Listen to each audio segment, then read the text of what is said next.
Saturday is the first of the month where the mortgage and rent is due. Do you have the money to pay for all that? Do you have to, bend the rules and trying to, talk to your landlord lady? Maybe, no, sleep with them? Nah, we're going to do that. We're not going to do that. But it is an option. But today, we're going to go through this situation where in the middle of COVID, people are going to be losing their houses. They're going to probably get evicted. We got to talk about that. And today is going to be very special. Welcome to We the People, where the political is personal. And today, the subject is very personal. I'm joined today by my co-host Kenny. How you doing? How you doing, bro? Doing all right. Doing all right. Hey, do you remember the first time you had? Your first place? Actually, yeah. Yeah. How did it feel to be empowered? Oh my God, scared as hell. Yeah. I was in college. I had a what do you call an efficiency. Directly across the street from Howard University, by Banneker High School. Yeah. I was in the basement floor. You walk in, there's a big room. There's a separate room for a bathroom. Mm-hmm. There's like a little kitchenette area, and that was it. I think I was paying maybe $205 a month. Whoa. If that, well, they come back in. Yeah, but still. $205 a month, plus electric and anything else included. Water was included. Mm-hmm. But I also had to pay for my phone, which was never on.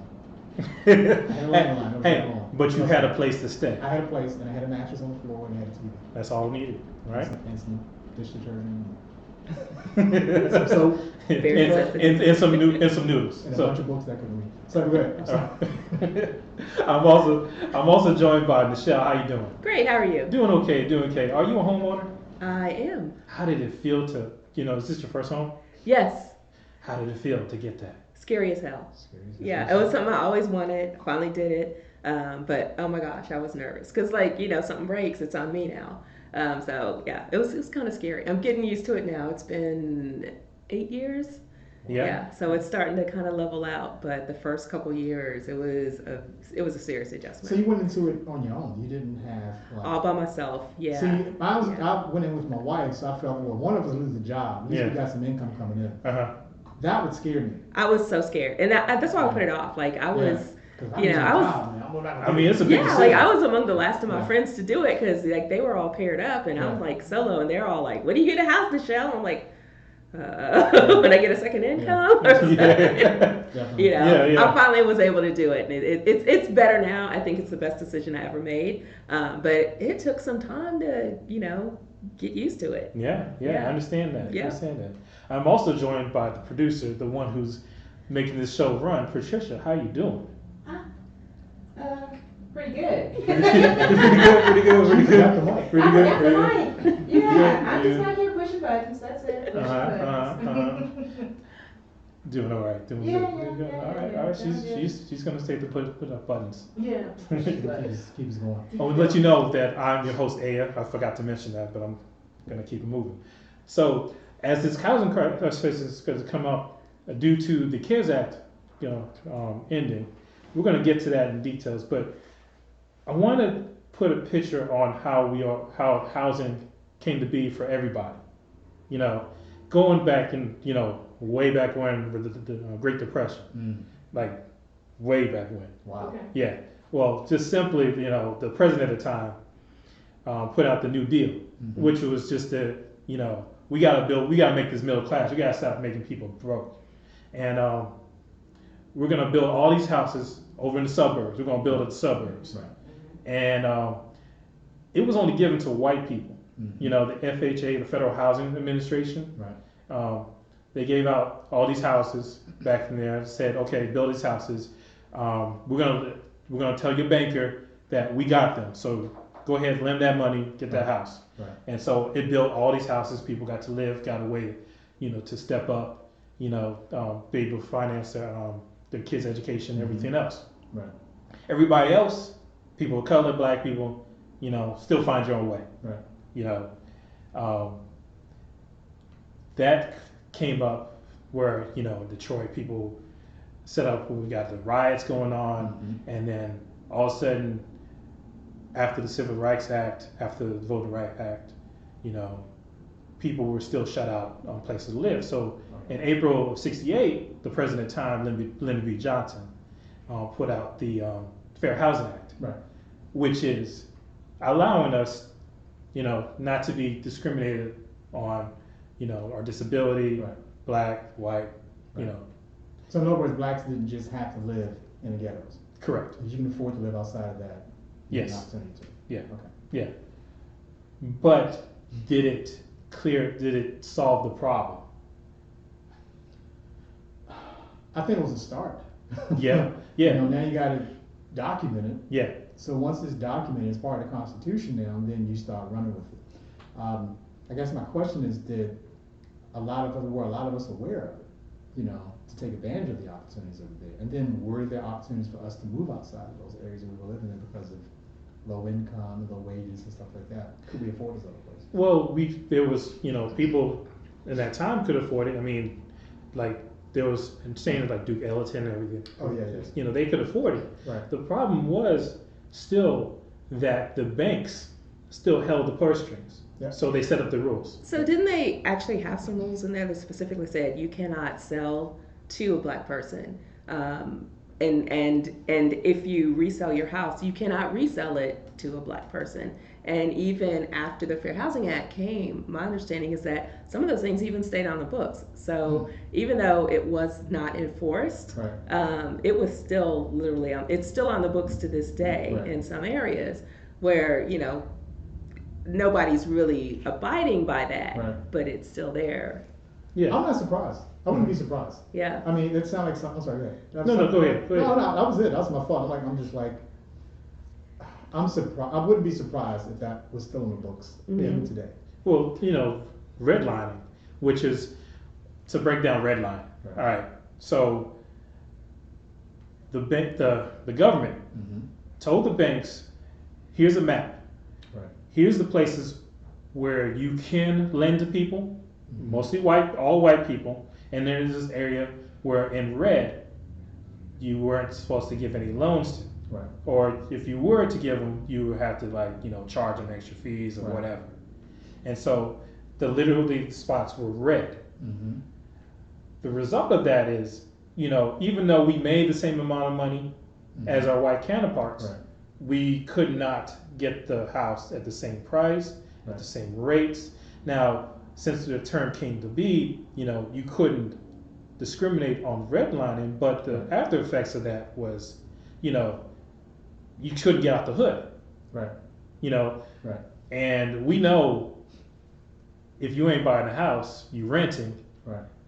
Therefore, property taxes, everything else that goes into schools, and police, and you end up living in a shitty area. Right.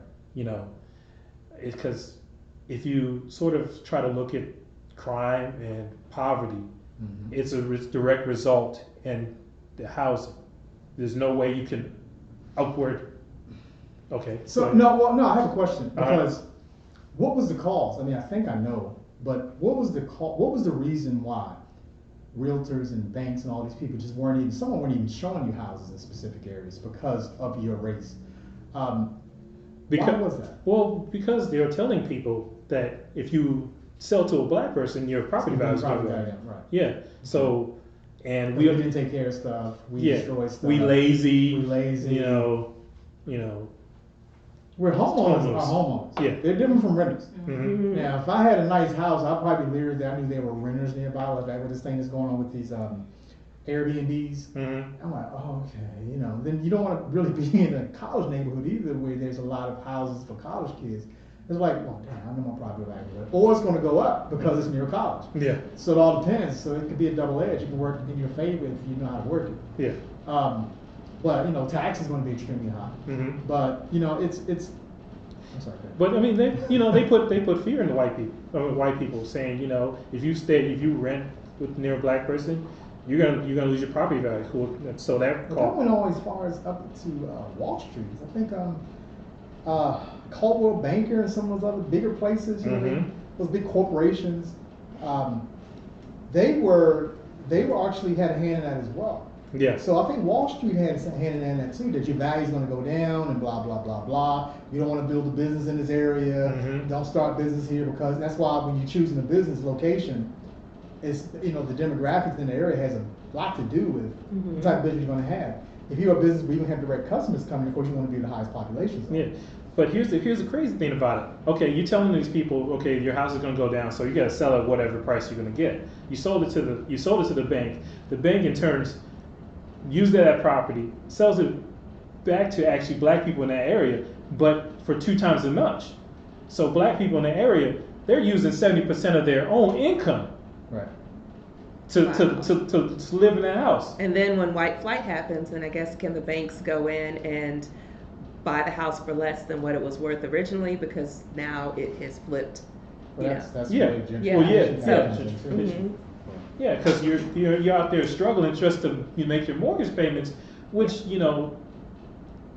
what do I have left to eat, And now I'm a renter. I have no hope for going up there, because then it comes up to being evicted, and you, man, have you known anybody to be evicted? I have, yeah. I have been evicted. I've been evicted too. Yeah. Okay. So have I. Please say. I have Everybody but Ed. Yeah, I'm the lucky one. So there's no stigma Actually, I to got it. locked in. Okay. All right. Well, Yeah. care to share? Yeah. As a matter of fact, when I first graduated from Howard, I went to Delaware to live with some friends. They were recent college graduates. They both had a place. They had a townhouse, and they said they got married while they were in college. They both got great jobs working for the Philadelphia Inquirer, and the other one was with some other big publishing company in Philadelphia. But it's only a 30-minute drive from Delaware. It's a lot cheaper to live in Delaware than live in that part of Philadelphia, where they were a nice neighborhood where they wanted to live. But after about a year and a half, I got a job. But I got a job, of course, when I first moved there, but it wasn't paying a lot of money. But I knew I couldn't stay with them too long, so I started looking for a place. And during that time, I was like, so I'm trying to decide if I'm move back to DC. The job I had wasn't paying a lot, and I got this little apartment. I think I was paying like $500 a month, which was decent. It was a 1-bedroom. I remember that apartment was kind of nice. Anyway, so sentimental value. But I had it got to the point where the rent was coming every month, but I had other expenses that was being added on. I just got a car, and I'm like, actually, when I got my car, life happens, yeah. Yeah, when I got my car, that's when I realized I can't even afford this $500 a month. Now I got to make a decision. Either I'm gonna move back home, where I at least got a roof, yeah, and I can still drive to Delaware, yeah, to work, because it's only like an hour and a half. I wasn't gonna commute every day. I probably stay another week and come back on the weekend. Thought about that option as well, but after a while my rent got behind. I'm like, shh, so I had to go. So I had noticed it like a week before. Mm-hmm. The landlord called me, because we were cool at first. Yeah. Then she was like, can you got until such and such day to come up the rent, right? So I was giving partial payments to the rent. Then they said they couldn't take it anymore after a while. Next thing you know, I come home, I couldn't get in. There was a bar, because there was a little spot by the door, and I knew it was there. I didn't know when it was for, but now I know. And I was locked out. And then the lady said, well, you can come get your stuff. We'll let you get your stuff, but you got to get it when we're open. So they gave the impression that they were working with you.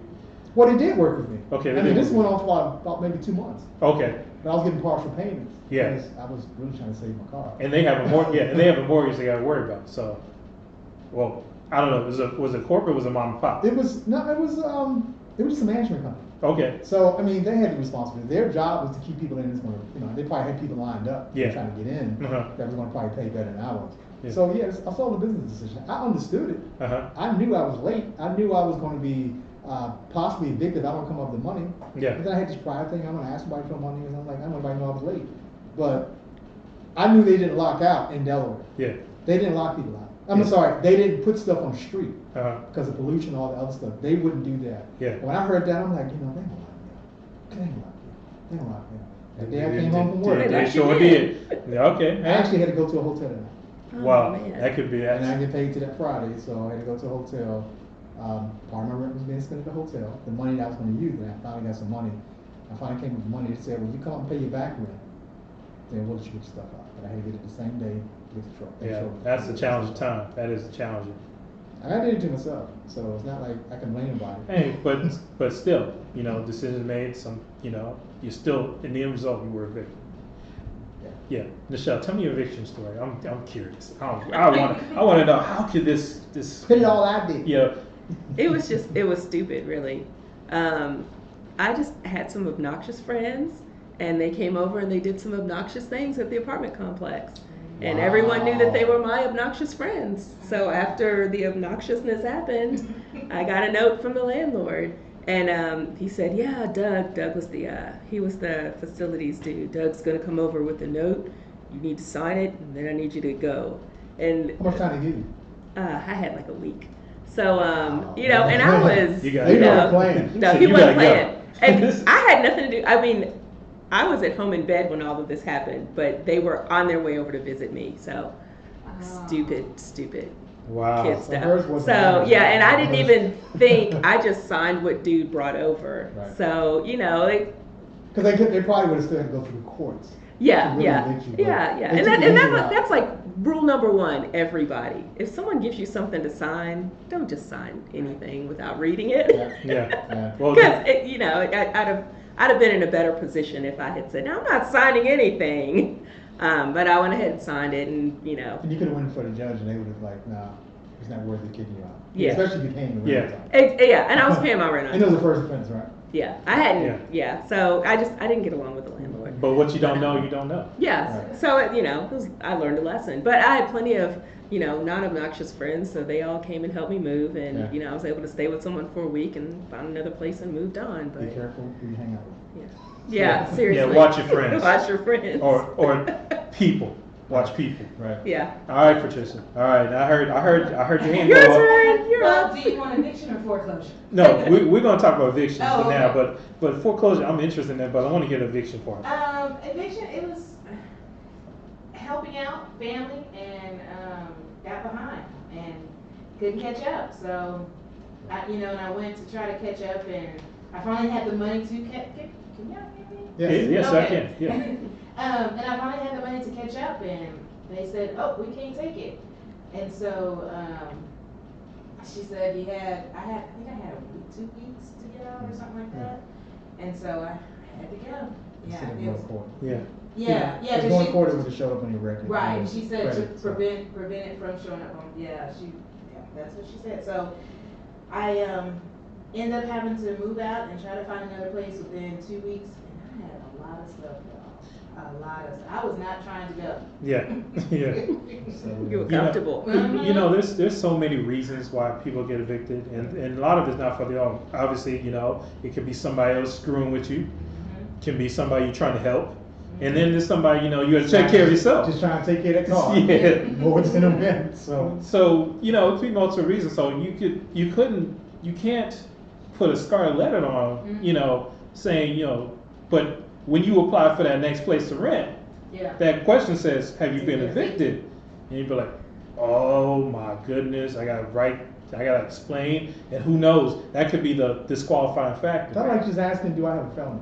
Yeah, it is. Exactly. Yeah. It is Because exactly. if you're caught in a lie, I don't want to, then this that's your lease. qualification of application. Yeah. I don't want to be, Labeled. I don't want to be labeled if I have an opportunity to talk to you. Yeah, Yeah. Let me talk to you first. exactly. So I would just be, A lot of times No, nowadays, I there's so many things that's happened. They Nope. don't they even. don't run it anyway. They as long as you're able to give an explanation and pay the extra few $100s, they'll take you. Yeah, they see a balance, they see that you're paying on it. Yeah. Yeah. Yeah. Well, like I said, it depends on who's taking you in.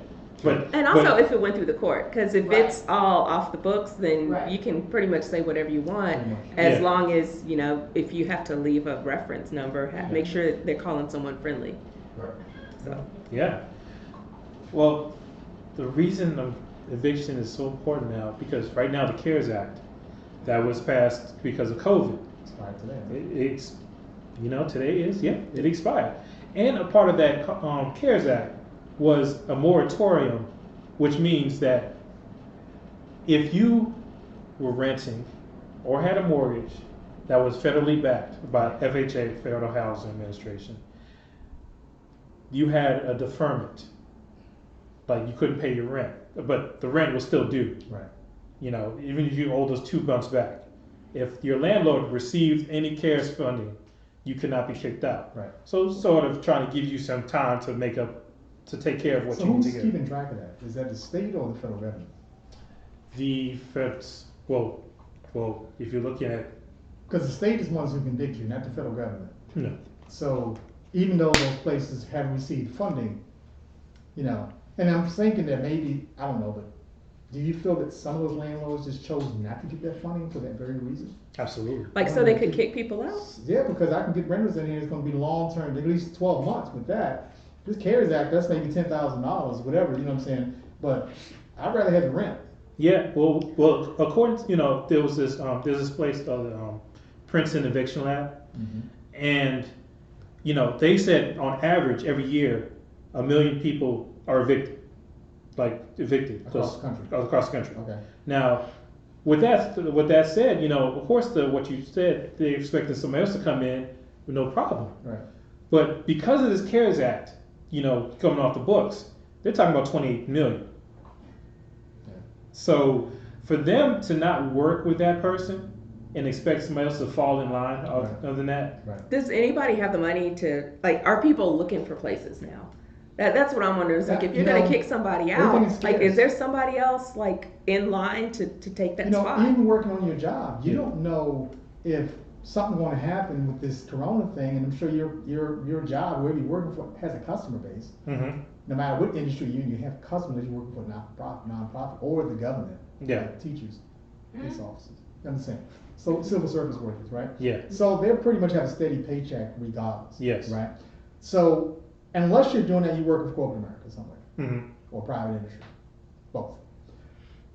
Anything can happen with those companies, Yeah. where they can lose funding, but this thing impacting in a certain way. I can't, my suppliers are getting on me because I don't have the money, I don't have customer base, whatever it is, you can lose your job. Yeah.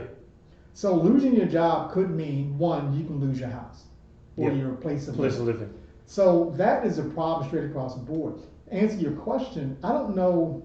I really don't know the answer to that. I don't, do you know? Because it seems kind of crazy that. I know, like, in my neighborhood, sorry. Go ahead. I'm just In your thinking, neighborhood, like, go ahead. in the neighborhood, like, I see a lot of for sale signs, and then I see sold signs too. So evidently people Okay. are buying, Right. but I'm not noticing, like, a lot of moving trucks with people moving These could into be anywhere, developers moving. buying because they're Right. taking the balance that the banks are still owed And cheap. investing, And- yeah. And on top of it, And could they be hold on them. Yeah. They sit on them. They Also, taxes. it could be foreign investors as well. Yeah. Yeah, but as far as like rentals, I don't really see people moving into apartments as of late, Right. or seeing people moving into rental properties. And Right. so I'm just wondering, if I'm the landlord, I'd rather work with someone that's been paying and making an effort up until the point that they hit hard times, Right. than kick you out and hope that somebody else who can pay rent is going to show up in the middle of these times. Well- I just feel like I don't know who's got the money. Well, sometimes we'll take this, people who live in those high rises downtown, Right. they're paying like $2,100 a month. Right. So, and then find out they're furloughed. Mm-hmm. They're coming up to the suburbs where the rent is cheap. So they might be the ones filling in the hole. And the ones downtown could be the ones with the corporate Well, if they're landlords. furloughed, they're not working. They're living off of unemployment to get that new place. Possibly. Is that what they're using as an income? Possibly. Well, So They if 6 they months. move right it depends on the timing.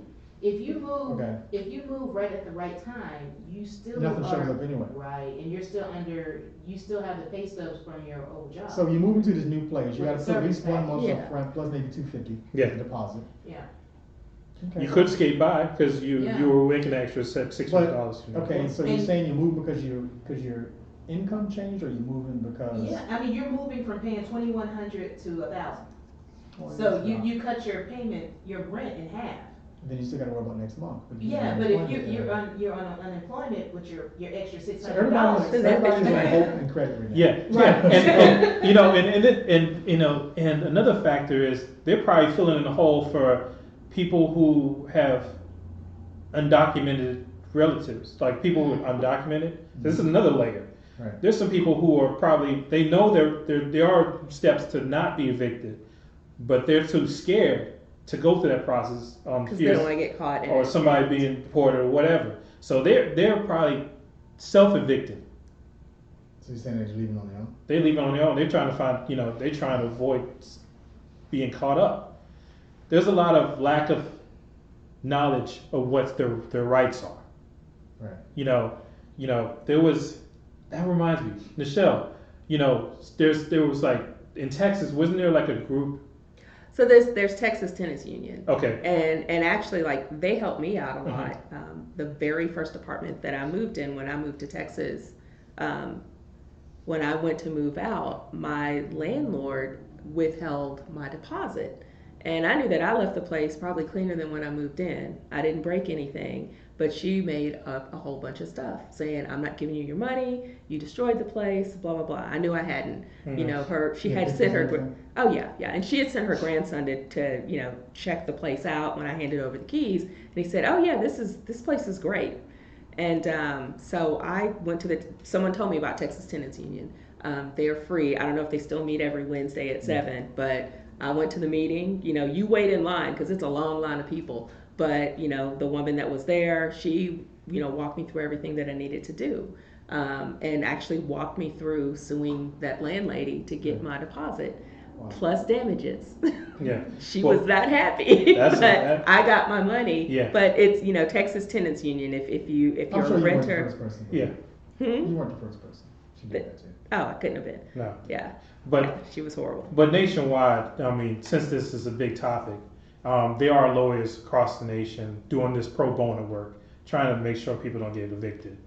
And I mean, it's can you imagine 20, even 2 million people is to fall into homelessness in a pandemic? That's crazy. Like that's, and you got a social distance. So even homeless shelters, where you might be able to fit 20 people, now you can only fit 10.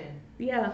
So on the political side of all of this. Yes. Right. Do you feel like this is going to be extended, or? Oh yeah. Okay. I'm sorry. Well, I was going to lead to that. Yeah. My question is, what are Republicans doing? Because it's all on Republicans right now. Yeah, because like 2 months ago, the House, they passed it. Act, which had all this stuff built in. Yes. Funding for schools, funding for hospitals, funding for local police officers and stuff like firefighters. All that was built in. Well, actually, funding for states. Yeah. All that funding was built in there. So I mean, it was. And like I said, McConnell out of his mouth. That's just another ploy that Nancy's trying to do a giveaway to all her constituency. So they had. As if you don't have them in Kentucky, right? Yeah, exactly. So they had 2 months to figure out their side of the story. And why is there a need? Why is there a need to rush when they had all this time?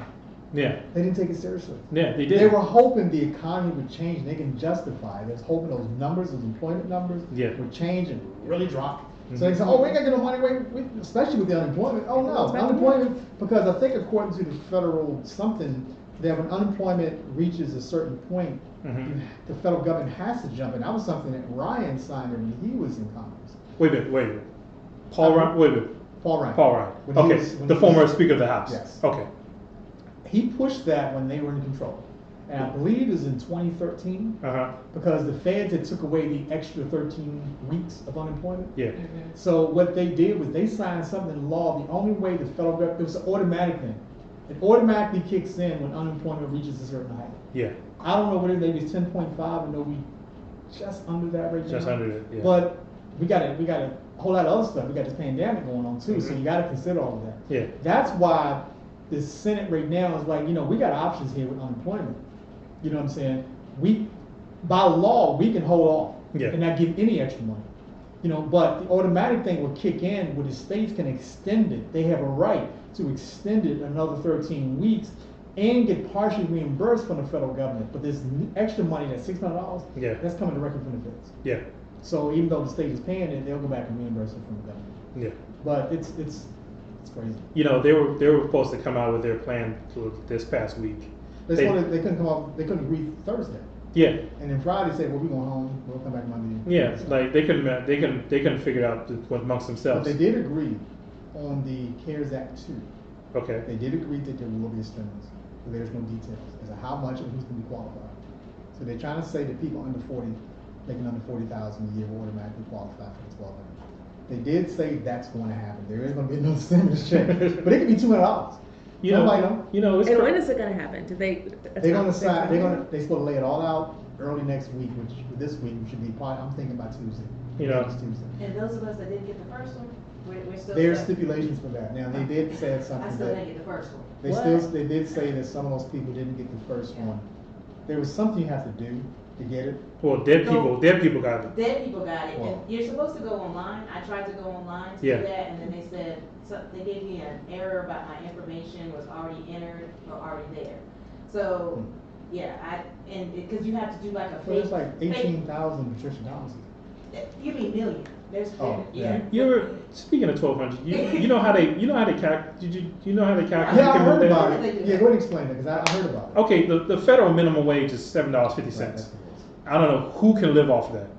First of all, How much? so $7.50. Is it 50 or 25? 50 cents. Okay. Because this Okay. is how they figure out the 1,200. You multiply 750 times 40, 40, right. you get, do the math, $300.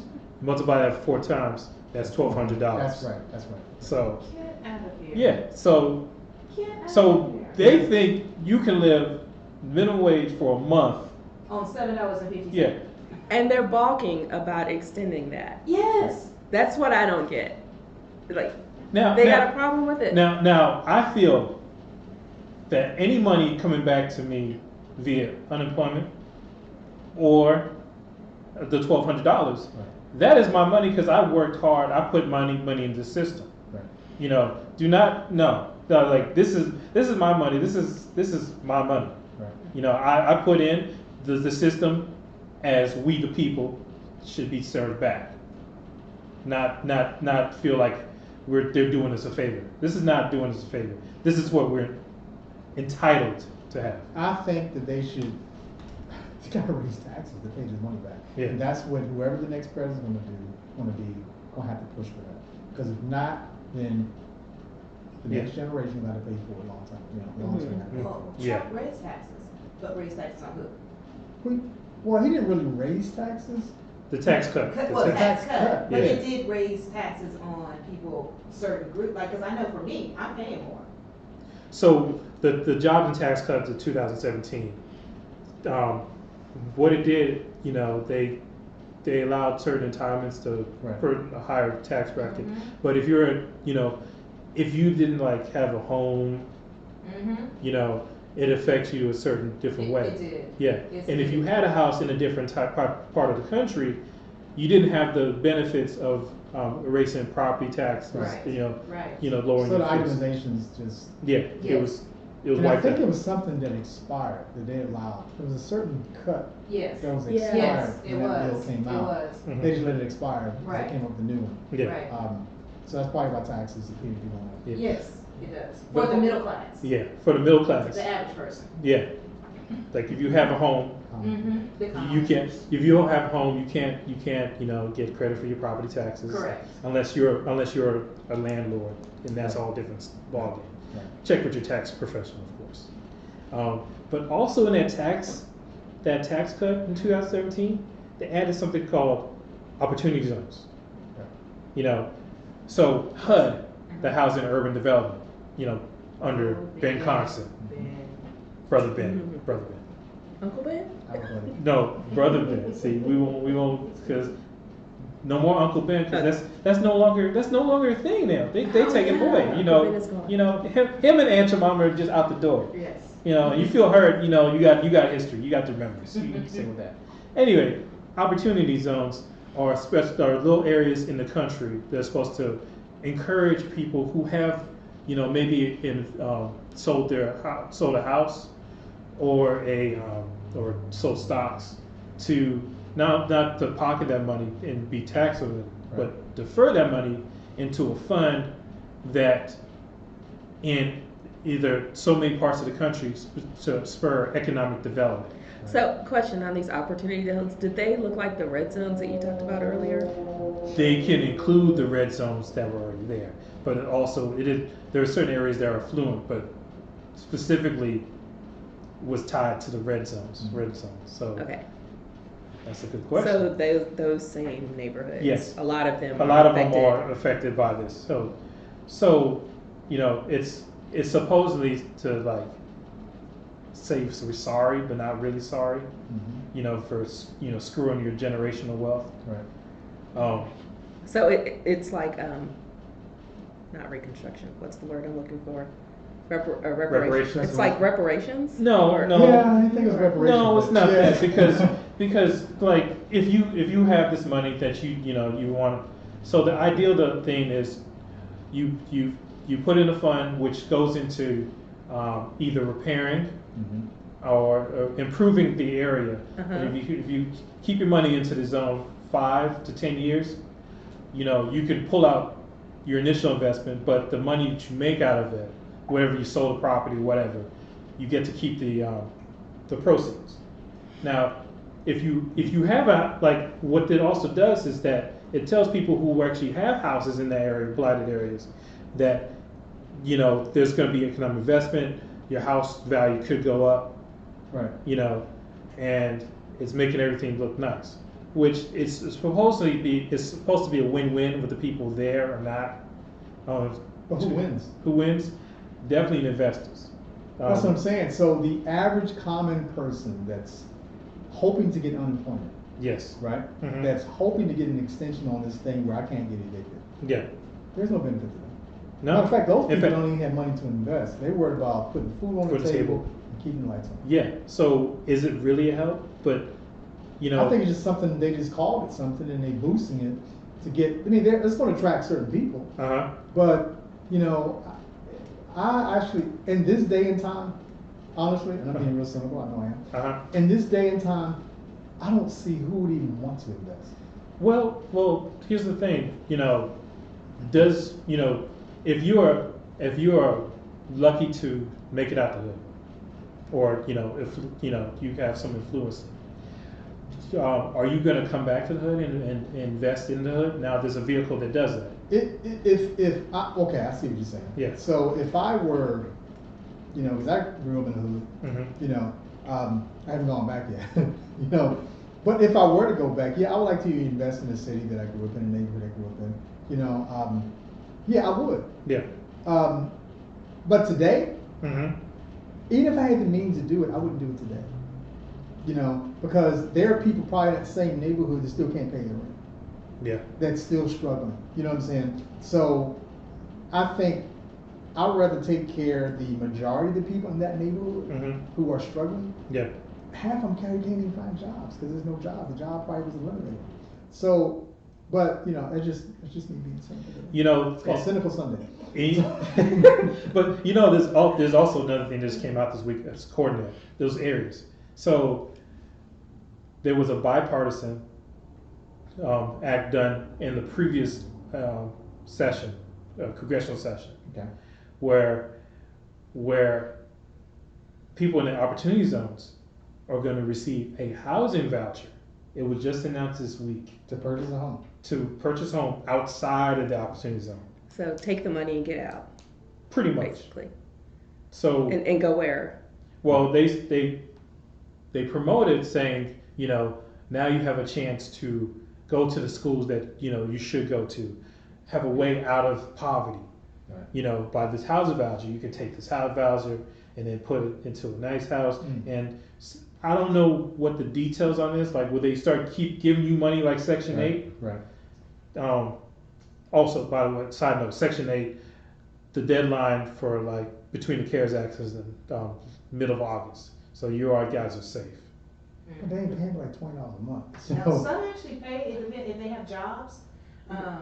Well, they may have yeah, to pay they're still in. $500 or $600 if they have jobs. But then they move out of that. Well, they still get subsidized. Part of them Right, is it's subsidized. subsidized. Okay. Right. So yeah, right. based on income. Yes, Yeah. but then now there are some that gets their entire amount paid, but then there's some that it's subsidized. Yeah. So what do you think? So you're given this voucher, and you have a decision. Do you take this housing voucher and get out the hood, or do you say no and try to survive the hood? Well, can I afford to live outside the hood? Is the question. Yeah. Mm-hmm. So. Yeah. So is that voucher? Is it for rental or is it for a purchase? Purchase. Oh, so it's for you to move out and go buy a house somewhere. Yes. So how much is that voucher for? Yeah. To be determined. 50,000? I don't know the details. I'll take a 49 jet. I was gonna rent somewhere else. Yeah. I mean, do you have to pay a heavy tax burden on it, tax on it if you don't get a house pretty soon, like 401? You know what I'm Oh, saying? yeah. Yeah, well, the details are murky, but their intention is that instead of making well, they are experimenting on these people to move out the hood. Here's a voucher, go pay this house. Live off what you currently lived in Right. in the opportunity zone. So I got another question too. So the voucher, does it go to people that are currently owning that are in the hood, or people that are renting in the hood? Right. Because if I'm a renter and they're going to give me a voucher and say go buy a house somewhere else, I might think, oh, okay, this is my ticket out. But if I don't know, if I'm an owner Right. and I've lived there and the house has You sentimental invested in that value, house. You have equity in the house. what Yeah, if yeah. they give me a voucher that I don't feel is worthy of what I've already invested in? What if I want to stay? That's a good So- question. So it may just focus on renters. I think it's too new. Yeah. There's still a lot of holes Yeah. in this whole thing. So I wouldn't want to invest in any way because I don't have enough information and I'm still not sold on it. Yeah. That is a good idea Mhm. today. Yeah. Now, once this thing clear up and the economy start to get better and employment is dropped down, because actually I look at the economy based on employment. Hmm. I don't look at nothing else. Yeah. I look at employment. If unemployment is pretty low, then the economy's probably doing okay. Yeah. I don't care what Wall Street is doing. That's not Main Street. They got a whole different world. What they're dealing with corporate America and the big businesses and stuff like that. But for the common person, it's Main Street and it's employment. Yeah. Yeah. So, I mean, we know that unemployment is up there. What is it, 15% now? Yes, Yeah. we have And if you ain't bringing the 52 bread, million. you And it's for blacks, it's around 28%. yeah. So, and it's slightly higher for Latino, but it's bad. You know, so And if you don't have a house or you don't know where your head's gonna lay out, that's an added stress. You're probably gonna get and 10 you years got to your kids life. too. You got Yeah. kids. Yeah. Yeah. It's just, And now you gotta worry about COVID. yeah. Mhm. So So you definitely don't be in no shelter somewhere yeah, because you don't know who you're sleeping with. yeah. Who's So around. so can we agree that right now this opportunity zones it's to be determined or it's bunk? I say scratch it Yeah. till the economy is better, Mm-hmm. employment is better, Yeah. and Trump is out. Yeah, because my first impression on it is like if I'm living in the hood, and they offer me a voucher to move away to someplace unknown where they say I can get a better job and put my kids in a better school. What happens when I get there and I don't find a better job? Right. What happens if my kids can't get in that school? Then I'm just out of luck. Right. And meanwhile, somebody else is getting a tax break for coming in Yep. and buying my building. Yeah. And then they're going to gentrify it to the point where I can't go back now Yeah. because the rent's too high or the property value's too Yep. high. Yep. And it's like they're just moving me out of this space. They're offering me some And that little property's already trinket. cheap. Yeah. It's already Yeah. cheap. Yeah. So it's gonna happen regardless. People, with bigger pockets are gonna invest those areas. There is a map online. Just Google opportunity zones. There's a map. So if you're near those zones, best believe those areas are gonna start to be built up. So you need to watch those people. You need to watch your elected officials too. See what they're putting their money into. So that As soon as the coffee house shows up, you're in trouble. yeah. Wow. Exactly. But if a liquor store shows up, Oh, it's normal. Yeah. So early in the show, you mentioned Airbnb, which is basically short-term housing. Right. So if you guys don't know what Airbnb is, it's basically a platform that allows you to rent your space or rent a space in your name, be it a couch, a room, or a house, to treat it like a hotel. Right. Now, and it's in all across the world. I personally experienced it, and out of the country, locally.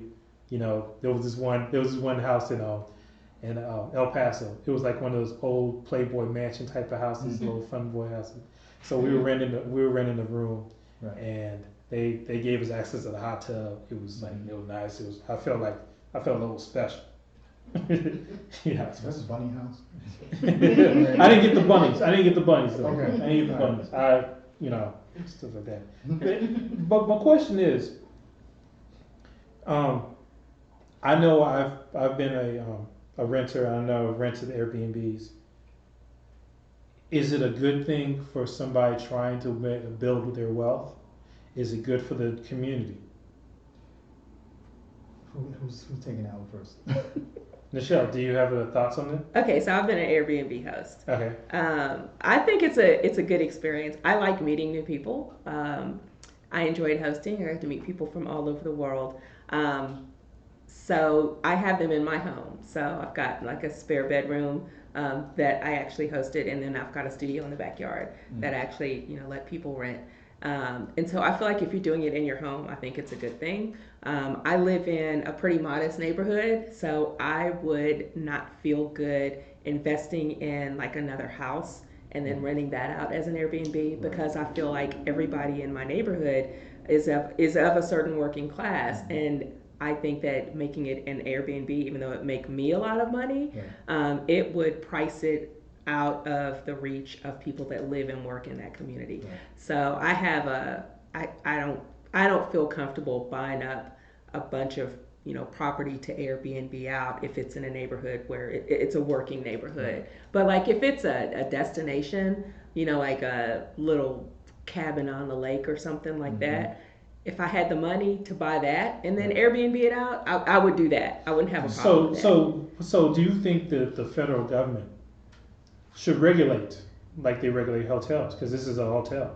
Do you feel there should be regulation to prevent multiple Airbnbs? Because there are local regulations in different cities, and where you pay taxes and everything on this hotel occupancy tax. Well, it's considered an income. Yeah. If you rent it out, right? Yes. Yeah. So regulate. I mean, some of the regulations for hotels is what cleanliness, bathroom facilities, running water inside the rooms, Non-discrimination.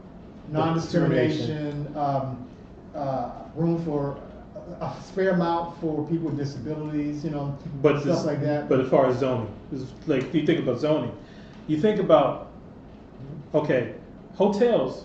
They can build in so many different spots Right. in the country, whatever. Right. That's their designated commercial property.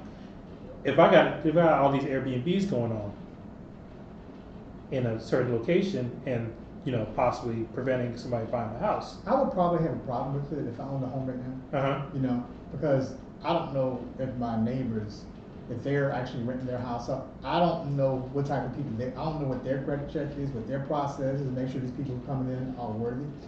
If it's for an event, like when I first heard about it, was when the Super Bowl was here in Dallas back in 2010. Yeah. That's when I first heard about it. These people renting their houses out for tens of thousands of dollars for a weekend. I'm like, oh snap, they're getting paid big money. Something like that. We actually thought about having an event at a place for next several months. Once one weekend out of the month for the next several months, which I think would come into play for something like that. As far as the government regulating it, I don't know. As far as the government regulations, I mean, they could something like, of course, same rules as housing discrimination. Right. Could be still in place. They could. Technically, there's no rules on the books as far But as it's a private home too, so yes, a person who has a private home has a right to rent it to who they want. correct. So, But it would be a state thing. I don't know if it'd be a federal thing. okay. But I'm thinking that income, you got to report that income. Yeah. Absolutely, which is fine. Do you feel that people have a right to, if they got the money, can set up whatever Airbnbs, or they can buy a house for Airbnb? Like, do you feel like the inventory, because there's a situation right now, a part of this housing crisis has become looming. People weren't renting their Airbnb out. They actually bought a home for Airbnb strictly. Right. And now Nobody's traveling. and the way that. And people have like leased apartments and stuff too, and that's another kind of funky thing that people will lease out an apartment and they'll sublease it Airbnb. The landlord doesn't know about it, so they've got there's people that have all these leases all over the place. Right. And Well, if I was leasing my place out, I want to have a clause in there that you cannot sublease. So you can have that sublease clause taken out. If you find out they're getting paid, the people you rented your place to another group of people, individual, organization, whatever it is, then that's grounds for terminating that lease. But because I've leased it to you because I trust that you're going to be the one Yes. responsible. That's living for it. there. So I can't trust that you're going to be responsible for somebody else's damage. Yeah. So it all boils down to when it comes to housing, with like even eviction. As a landlord, as a tenant, you got to have communication. You got to have communication, regardless of what you're going to do with it. Right. You need to put it out there. You know, give somebody a chance to say no or somebody say yes. Right. Regardless if you're renting it out for somebody else or even you are behind your payments. Communication. Right. And also contact, if you have a serious beef of what the rules are, contact your politician. Mm-hmm. You know, let your voice be heard. Yep. Or they're just gonna put you to the wind. Yep.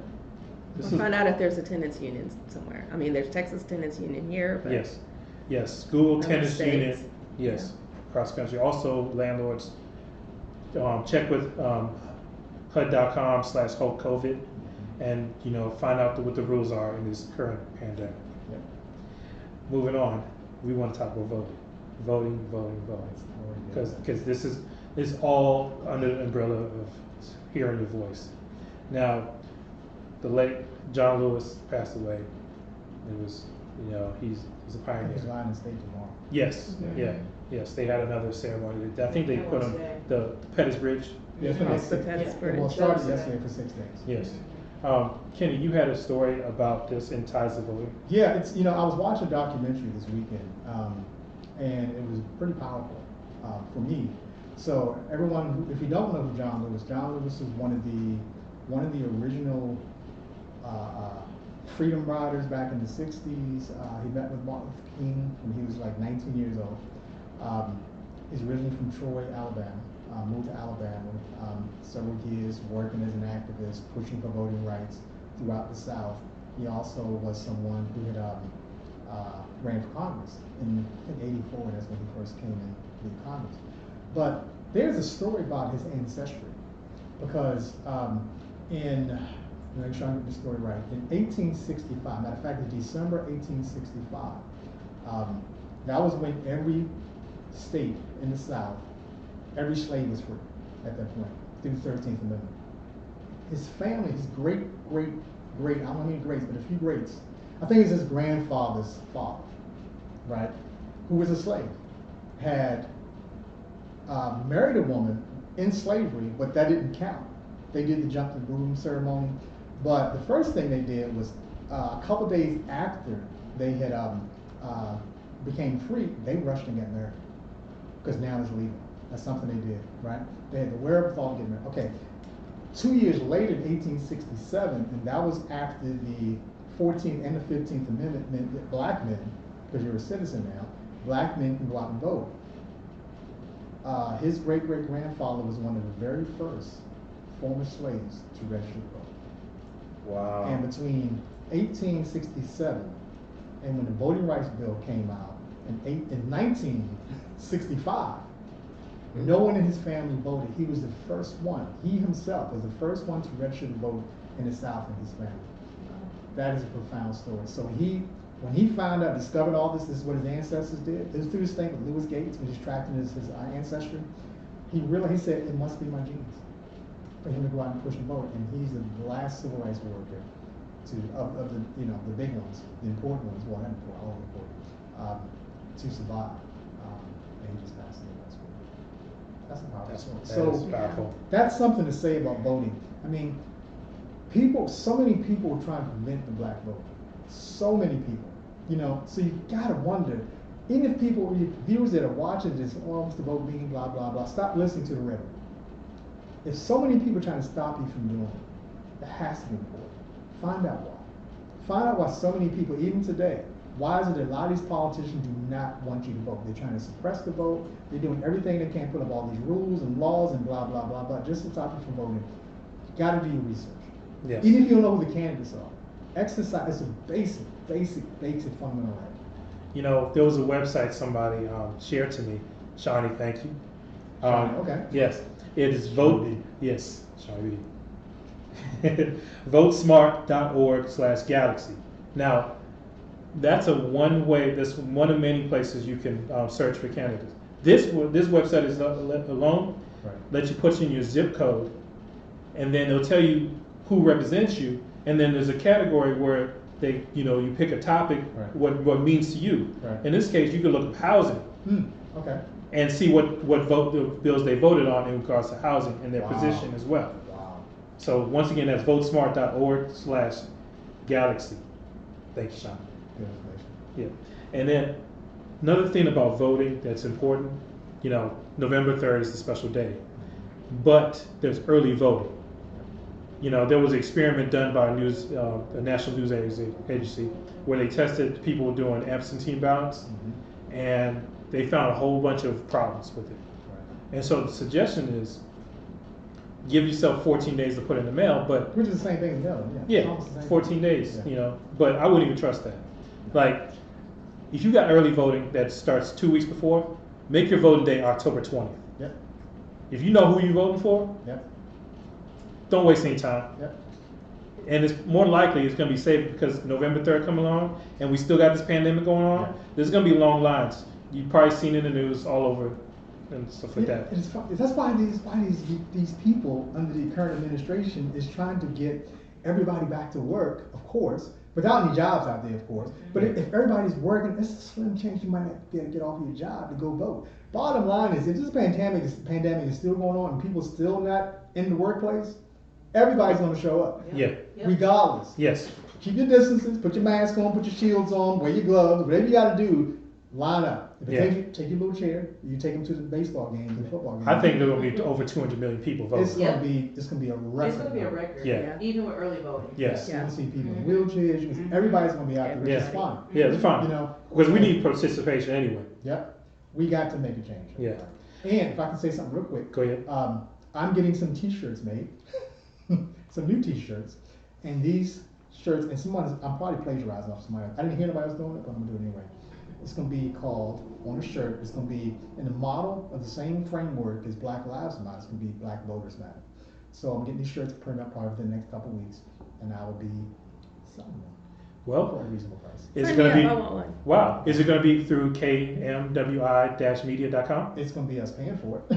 Okay. So, All right. I'm not sure if it's gonna happen, but it's really gonna say Black Voters Matter too. Okay. TOO. All right. Well, looking forward to that. Yeah. I want to thank you, Nichelle, Kenny, for Thank you, joining sir. us. Thank Thank you you. for having me. Yes, yes. And next week we'll be talking about the unemployment. Is the CARES Act 2 going to be passed, or are we going to? We'll talk about the aftermath. Yes, after that. We're just going to see. I want to let you know. Thanks for joining. Between the time slot. Oh, yes, we're going to change the time slot. It's going to be 7:30s instead of 3 o'clock On Sundays. on Sundays. 7:30 Central. Central. Thank you for tuning to We the People, where the political is personal, and so is your vote. That's it. Have a good day. Good night. Good night.